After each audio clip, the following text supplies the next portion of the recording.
A very big and important day is coming up for millions of Americans. House Speaker Nancy Pelosi and Senate Majority Leader Chuck Schumer have proposed new bills that would help senior citizens across the United States.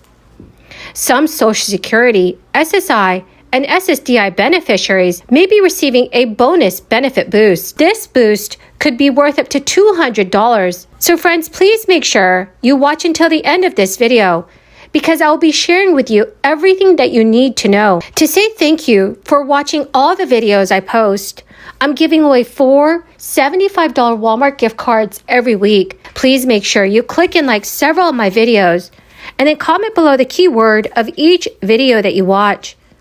My friends, the more videos that you comment on, the greater your chances of winning the Walmart gift card giveaway. Well, we tell people, hey, you know what?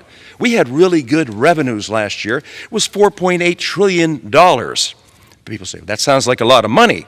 Yeah, but we went out and we spent $6.1 trillion. And they say, oh, well, that doesn't sound like that's that much of a difference.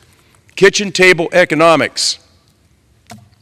You sit down with your wife, you look at what your earnings are, and you say, well, geez, honey, we had a pretty good year. We made $48,000. And she looks at it and says, that's a lot of money. They say, yeah, but we spent $61,000. It's like, oh my God, we couldn't have possibly done that. What allows you to borrow more money than you should have? It's irresponsible lending. It's irresponsible spending.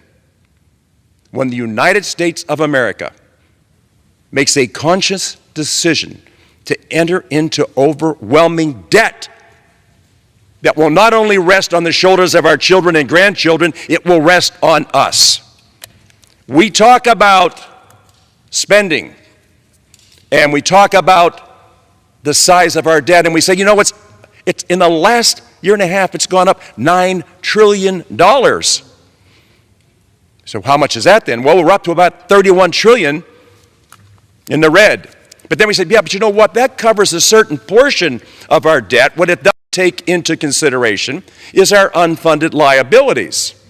And when you add in the unfunded liabilities, it's a whopping $123 or $124 trillion in debt. It is unimaginable. And if you could imagine it, you would never be able to lay your head on a pillow at night and say, things are pretty good. Because if we can't do this, we'll just print more money. If you printed more money in the private sector, irresponsible, then it's called counterfeiting. Social Security serves as a critical income source for millions of seniors. Now that we're in the final quarter of 2022, there are millions of Americans that are ready to find out what the new changes will be made to the program. At the start of this year, benefits rose by 5.9% to account for an uptick in inflation levels. But this year's rate of inflation has far surpassed last year's, so this means a much larger COLA for next year. Earlier in the year, some experts were predicting as much as an 11% raise for seniors on Social Security in 2023. Sadly, that is probably not happening, but a raise in the vicinity of 9% is possible. Last year's positive news of a 5.9% COLA was offset by the announcement that the standard Medicare Part B premium would be rising from $148 in 2021 to $170 in 2022. Seniors who are enrolled in both programs have their Medicare Part B premiums deducted from their Social Security benefits directly. But this year, seniors do not have to worry about a repeat scenario. Medicare recently announced that the standard Part B premium in 2023 will actually be lower than what it was in 2022.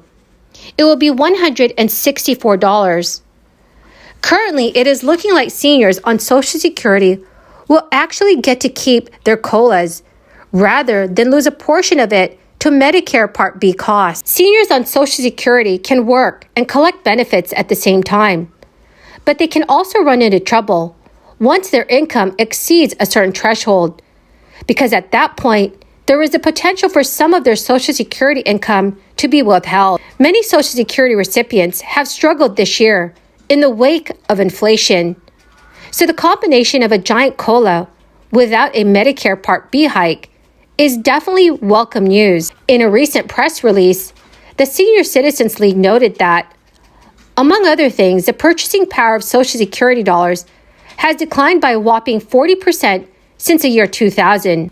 So what $100 in Social Security income used to buy in the year 2000 can now only purchase $60 worth of those same goods and services. So my friends, beneficiaries can expect an official announcement on 2023's COLA increase in mid-October, specifically the 13th. The date also coincides with the release of the Consumer Price Index for September 2022. Friends, the key word for this video is Beaver Lake. If you would like to enter today's Walmart gift card giveaway, please click and like several of my videos and then comment below this keyword, which is Beaver Lake, and additional keywords of any video of mine that you watch.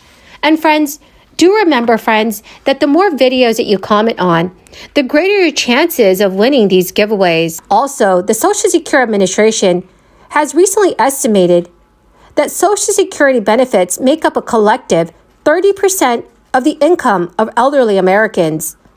It is a sizable chunk, though the Senior Citizens League worries that the 2023's projected COLA increase, which is an estimated 8.7%, is still not adequate to address most seniors' needs. So friends, will an 8.7% increase in COLA help you or your family out?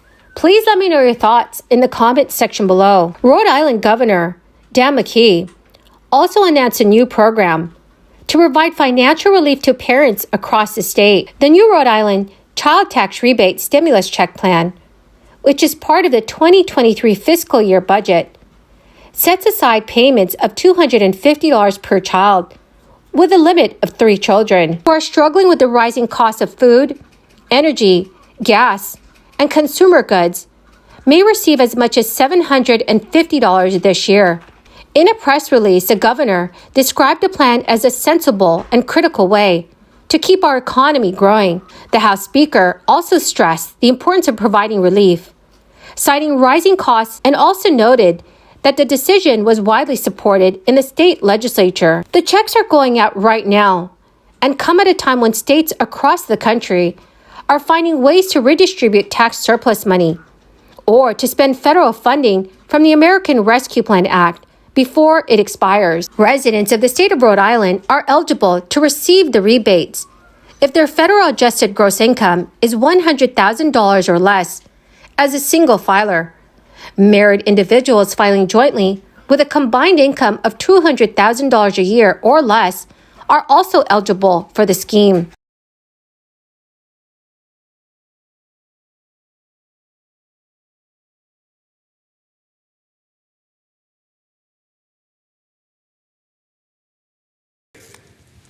Why were we always so worried about counterfeiting? Because the market would get flooded with paper that had no real value. What in the living hell has happened to our citizens? And more importantly, what has happened to their elected leaders who they have elected to come here and act in their best interest? We are at a titanic moment. Our country is steaming full speed ahead at an iceberg that will sink us. We live in the most dangerous times our country has ever seen. Budgets are the key to being able to sleep soundly at night. Budgets are the plan that you put together where you understand what your potential earnings could be, and more importantly, what do you want to spend? Nobody in the private sector would ever develop a plan like the government does. And I was told when I first got here, you know your problem, Kelly? You think that a government should be run like a private business. My answer was no. What I know for a fact is that no private business can be run the way a government is. Why? When we pass these huge spending bills, whose pocket does it come out of? Who pays every single penny of it? Who's looking at balances that we can't possibly meet and irresponsibly still decides to do that? Oftentimes to gain the favor of our fellow citizens. I hear constantly, do you think we'll get another check? Do you think we'll get more help? I don't need the money, but I'll put it in a bank account. But do you think we'll get that? I said, I hope the heck you don't, because the money that you got from the government went on to your total tax bill. You do not ever receive anything from the United States government, your state government, or your local government that comes without a price tag attached to it, and that price tag is attached to your wallet, and that wallet is suffering greatly under an unbelievable burden. And we sleep through this.